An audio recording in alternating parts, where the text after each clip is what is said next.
So hello everyone, I'm John Panzenhagen. I'm M3 Administrator with United Radio. And today we're going to talk about enhancement requests. If you don't know what enhancement requests are, they are perhaps one of the most powerful tools, yet most frustrating tools that we have as an M3 or Infor community.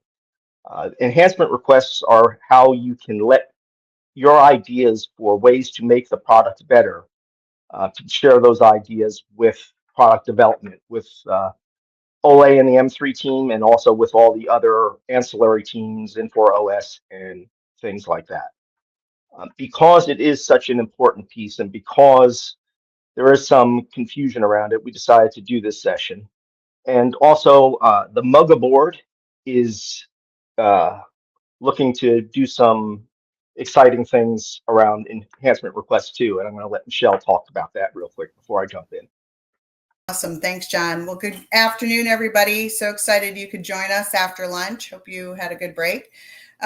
We are excited as a board to provide more support around the enhancement request process.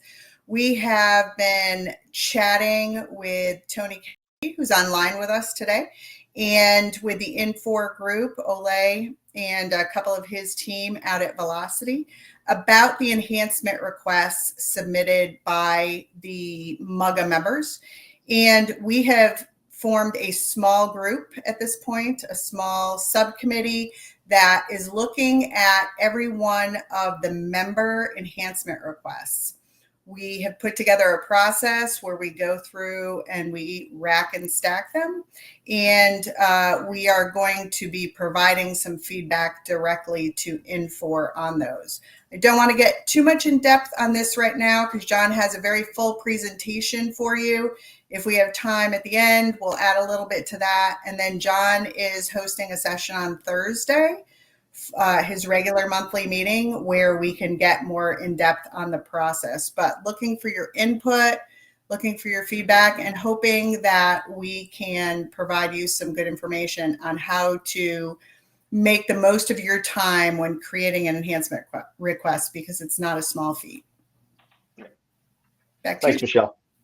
So yes, so as Michelle said, we will be having a session on Thursday. You can find that on the events on the Work Out Loud site.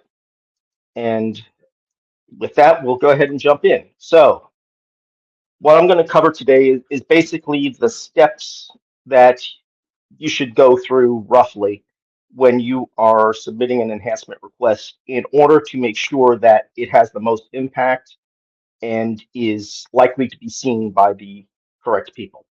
So step number one, before you start, enhancement requests, ERs, are not to be used to report problems. If you've looked on the enhancement system, you've probably seen situations out there where people think they're creating a support ticket. This is not what ERs are for. You create the support ticket through the customer portal of Concierge. The ER system is for enhancements. So question before I go further for everyone, and you can type your answers into the chat.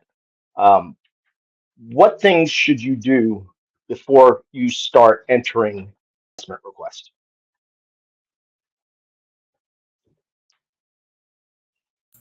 Don't be shy. We're definitely looking for some good feedback. We don't have all the answers for sure.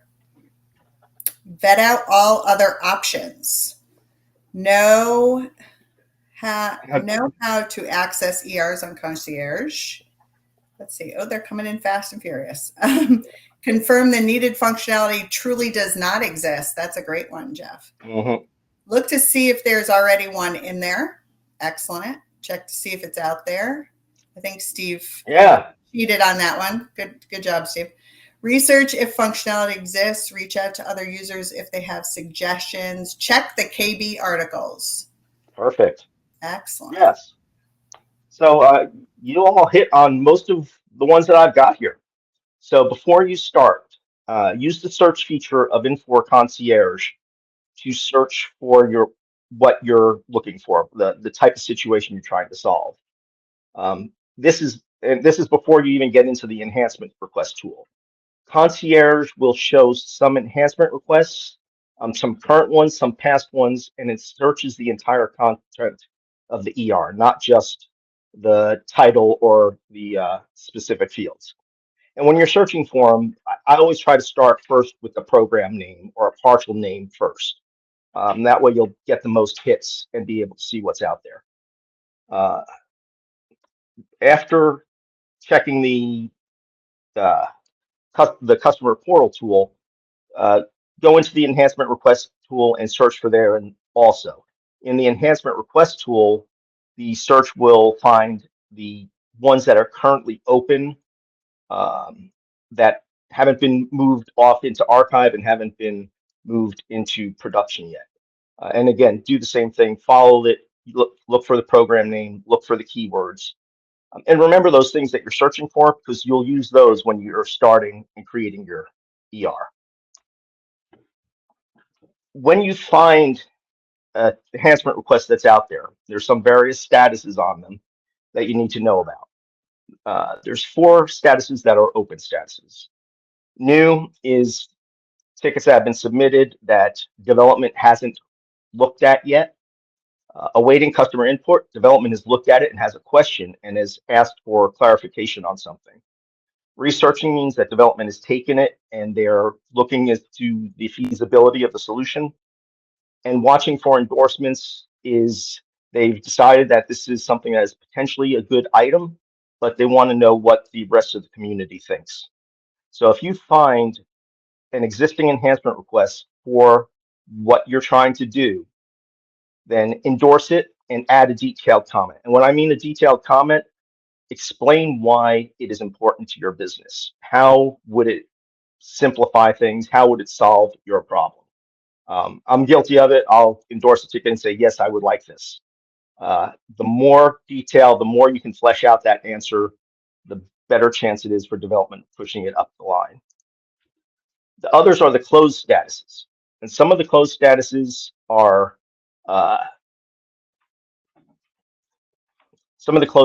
you can still impact. Other ones, there's really not much that can be done. So the first 4 of those, roadmap, in development, future consideration, will not be implemented. These all mean that development has taken a look at them and made a determination on them. If you find a closed status one, you can no longer vote on those, but you can still impact it, stating your business impact and adding a comment to the item. My hope is that when we find those that are future consideration or roadmap and we add comments to them, that we can impact moving that further up the timeline. That's not necessarily the case, but I think that having more feedback on it, the more feedback we can have on it, the better off we're going to be. Implemented means that it's actually in the product already. Best thing to do there is go to the customer portal, search the KBs to find where that has been implemented and find out how to use it. And duplicate means that it has already been created and that you don't need to create it again. Find the duplicate and vote on the original. Now, one of the situations that I found with these is using simply the search tools don't always show you those that are already out there. I submitted one back in 23 that got on future roadmap, and if you were to search for that program today, you will not find it in either the enhancement request system or the customer portal. But it's out there and it's under future consideration. The only reason I was able to get back to it is because I had the actual link in the previous email that I had saved. So it's not foolproof to search for them, but we don't want to inundate the system with duplicates if we can find what the find our problem issues out there previously. So once you know that you've actually got a unique situation, something that you want to submit to development, you have to document your issue. Take the time to create a replication document and describe the pain point. Screenshots, program names, tables, fields, if possible. The more detail you can wrap around your problem to make it explain why you have it and why it is an issue, the more likely it is to get the attention of development and to be taken a look at. When you are determining your impact, you want to make it, you want to put numbers to it. What does it cost in time and labor? What does it cost in dollars? Is it a business issue or a compliance issue? What is the impact downstream to your business? The more details, the more specific, the better off you are, the more likely um, for that ER to be picked up. Step 3. Now, most of you probably thought at this point you submit the ticket. That used to be my thinking as well, but the better solution is to go out and get feedback prior to creating the enhancement request. Post to the Infor community and MUGA sites. Share your documentation and what your issue is, and request feedback to it. Some people may already have a solution or a workaround that would solve your problem. Others will comment that they need that issue and will be able to support the enhancement request. Others will ask for clarification, which will be good prior to creating it. So create those posts, put them out on the forums, and then give the community time to respond. Enhancement requests are not a quick process. You're not going to put something in and get a response in a couple of days. So leaving it out there 2 to 4 weeks for the community to look at and comment on is not really going to negatively impact your ability to get that request into the system. Once you've gathered feedback, this is a item that needs to be done, something that you need and something that the rest of the community feels would be worthwhile. Create the enhancement request. Now, if you are a consulting firm or a service provider, you're better off letting your user create, the company that you're working for, create the enhancement request. The reason being, when they ask for more details, when they ask for feedback on it, the rest of the community will be able to recognize the company and relate to it better. Once it's created, and you can create the document for them and all of the verbiage, but just have them enter it under their company. You can then go back out and endorse it. It just makes it easier for the rest of the community to be able to relate to the item and to know who it is pertaining to. So another question that I have for everybody, what do you need in order to create a good enhancement request? What things should you include in a good enhancement request? Great question, John. Let's see what people post to us. Panels. Yes. Good one.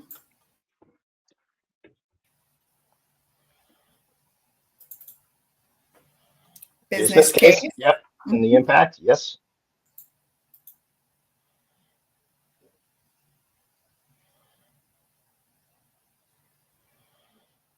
I'm going to throw one out there while we're waiting for other folks.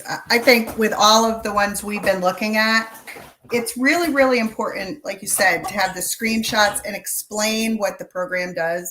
Not every user uses those different programs, right? Not every company uses those different programs. It might be something we want to use, but we haven't yet. So sometimes it's hard to understand what you're doing if you don't have a good, clear, not only technical description, but a functional description. So I think a functional description is important. Absolutely. Yeah. Problem attempting to solve, tables and field names, and details, and more details. Absolutely, all of those. First thing, to create the ER, you have to know this component that it applies to. Now, the terminology gets a little mixed up in here because we think of the product being M3, but then the component piece of it. So what you need to do is find out where this request would belong. The reason that that's important is the requests are looked at by the development that's responsible for those particular areas. So if you have a Work order request, you don't want that to end up in the finance component. So you want to find out how to match it. The way that I find those is search the ER system and the KB articles on the program name. All of those have the product and component piece in there, and use the ones that those have been created with previously. Um, that way, you know it's getting to where it needs to go. So when you're creating the ER, first thing is your title. This is going to be critical because that's where people are most likely going to search in order to find it. And it's also the first thing they're going to see if they want to even bother investigating whether they should endorse it or not. So you want the title to be clear and concise. You want it to represent the program name, because that's what a lot of people will search on, and then what you're trying to do with it. Use those same keywords that you used when you were searching for your issue in your title as well. Be sure to set the product line, product component, and release. Those pieces, make sure it goes into the right place. Release is very important because new enhancements are no longer being made to 13.4. Bug fixes continue to happen, but new items, new features are not being added. So if you need to see a new feature, it needs to go into the cloud edition. So be sure that you select the cloud so that it's properly filtered. Then, particularly important for our group is right here, the user group. Make sure that you set the user group to MUGA. As we said earlier, we are going to be working with these and looking at the requests submitted by our users, and we want to be able to support that. So in order to do that, you have to tag it with the MUGA user group. Put the correct country in there so people can find it by that, and the area that you are working in, what your industry is, because that is also something that people use to group them to look at. John, can I just jump in for one moment? So on Absolutely. the user group, that you should tag it with the MUGA if you are a MUGA member, if you are a paid MUGA member. I actually download them and I send them out to the subcommittee on a regular basis. And I do right now have to go through them and compare them to our membership list. So we are focusing on our member companies. And so get your paid membership in so we can have you on the list. That's a good point. Thank you for saying that. And also another reason why the company should be on the one submitting the ER and not a service provider, so that they will show up that way as well. John, can you expand your feature so they can see more of the screen? One of the users is asking. I can't. It's not don't know that. Loring, if you yeah, I can't. Is there a way for us to do that? I think that's that expanded it, but that did expand it, but it. I mean, it took away your text, but it did expand the screen. So if you want to try that. Yeah. So I'll put that out there so we can see what the screen looks like for this, and then I'll drop it back down and we'll kind of pop back and forth on it. So yeah, so we're talking about the user group down here, in the equipment, and this was the product line, product and release and component I was talking about.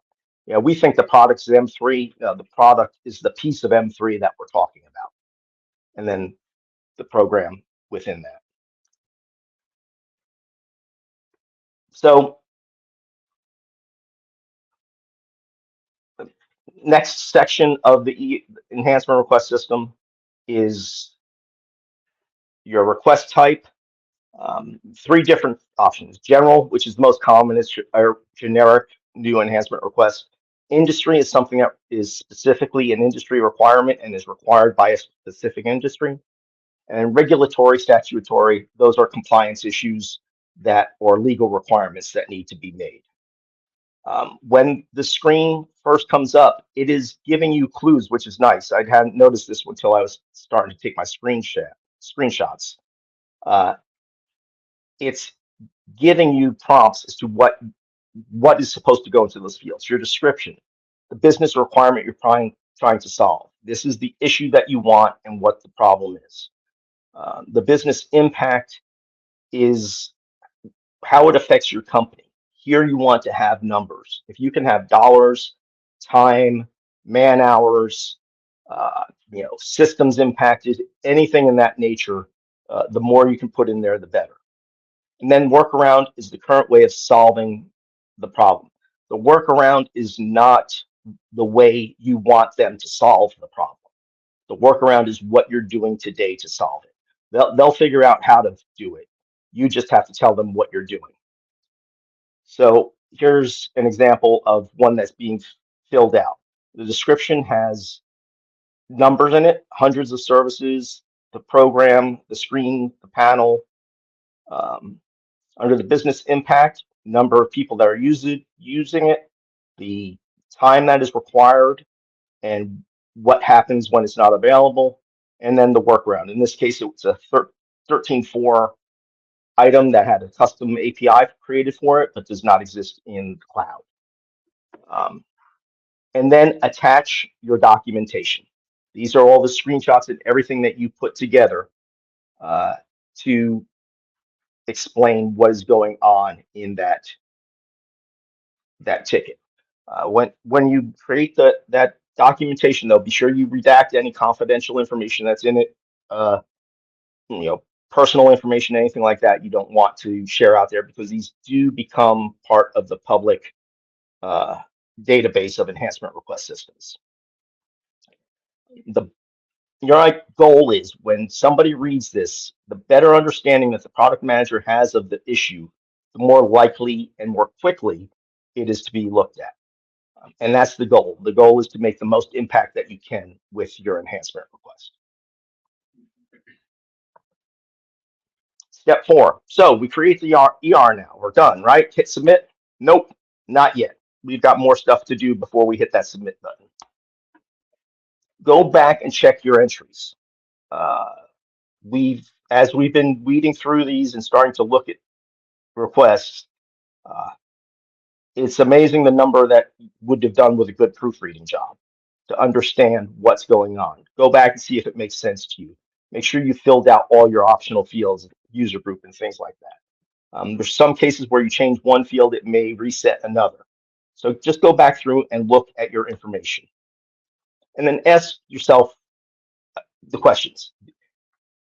Did you actually try to find this request first? Have you filled out the form completely, or are there pieces that you still need to add? Is the title descriptive, and will people be able to find your ticket? Have I described the issue so that others can understand it? You understand the issue, you know all about it, and you know those panels because you live in it, but others may not. So you need to describe it so that they will understand it, so that they can then endorse your issue in the system. Describe that, make that impact clearly stated and measurable, and show how the workaround impacts your company, what has to be done, what gyrations you have to go through to make this thing work. So, did that, you answered your questions, then go ahead and submit that ER. Once the ER is submitted, you want to copy the enhancement request number, which is, whoops, sorry about that. How do I go back? Wrong way. There we go. It's trying to zoom in on it so you can see it. So you want to grab the enhancement request number, and this icon up here is where you get your address, the link that you will be sharing with others. This is where you want to get that link from. You cannot use the address in your browser. The address in your browser is just for the session that you are currently in and will not allow others to access it. So you copy down the enhancement request number and copy the link, and then you can go ahead and start going to the next steps. Next step is socialize your enhancement request. So, question, why do we need to socialize enhancement requests? What do you think the reasons for that are? I'm going to drink so I don't. I'm going to throw it out there first. We need votes. We need votes. Absolutely. Drum up support. Drum up support. Visibility to get it to the top. Great. Mm-hmm. The greater the need, the more likely they will prioritize. Correct. Yep. Yeah. All right. So yeah, get your votes. That is the goal of the socializing the ER. But there's other reasons behind it as well. Infor uses the number of votes to gauge need. The more votes out there obviously means the more companies are interested. Now they have created a process where they filter out duplicates from the same company. So one company can only count as one vote towards the enhancement request.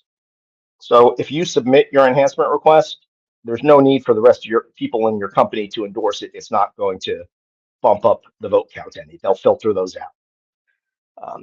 You've all probably heard at some point in time the magic number of votes is 10. That get to 10 votes, that's the goal. 10 votes does not mean it will be accepted. 10 votes just basically means it will definitely be investigated.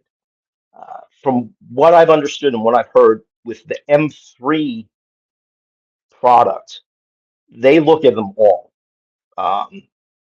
and gauge the use based on the votes. But just because something only gets 2 votes doesn't mean it's not going to be processed. Just because it gets 10 votes doesn't mean it is going to be processed. But though the votes show need and impact to the user community, and the ones that are the widest, have the widest impact are the ones that are going to get addressed first. So you want to submit it to the Infor community site. You want to submit it to the Work Out Loud site. And this is the format that I use for my titles. I think it makes sense. Please endorse with the number and the title that you put in your enhancement request. Again, it makes it searchable. People are able to find it, and it just makes it easier for people to get to what they need. And briefly describe the enhancement request in your post. You want it to basically a short description of your problem that you're trying to solve. You don't need to go into the full details of it, but the more that somebody can look at it and say, oh yeah, that sounds like something I might be interested in, then they can go to the request and actually read all the details that you put in there. And include that link that you copied, include that on the enhancement request so that they can immediately click to it. I don't like to have to click multiple times and do multiple things to get somewhere. If I can click on a link and it takes me straight to it, I'm more likely to engage with it than if I have to copy the enhancement request number, go to the Open Concierge, go to the request system, put in the number and search for it. Make it easy for people to vote for your request. And add appropriate tags to your post. When you work on those sites, you can put tags on your post. Enhancement request, enhancements, enhancement request, at least APIs, programs, whatever, things that might cause it to show up in people's feeds for them to be interested in it.